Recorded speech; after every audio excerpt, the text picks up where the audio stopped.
आजच्या या लेक्चरला आपण बर्नौलीज प्रिन्सिपल काय आहे त्याविषयी बघणार आहोत.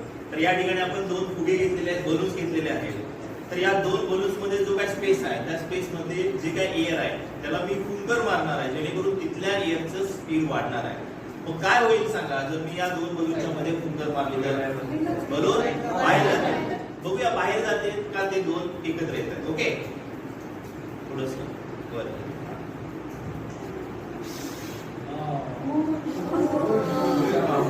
काय झालं ते बलून दोन्ही एकत्र आले. याचा अर्थ काय, या दोन बलून मधली जी काय हवा आहे या हवेचं स्पीड वाढलं, त्यामुळे काय झालं तर तिथलं प्रेशर डिक्रीज झालं आणि याच्या सभोवतालचं प्रेशर जे काय वातावरणीय दाब त्याला आपण ऍटमॉस्फेरिक प्रेशर म्हणतो. साहजिकच ते ऍटमॉस्फेरिक प्रेशर या दोन बलून मध्ये असलेल्या प्रेशर पेक्षा जास्त आहे, म्हणून त्या दोन फुग्यावरती बाहेरच्या बाजूने प्रेशर अप्लाय होईल आणि म्हणून ते दोन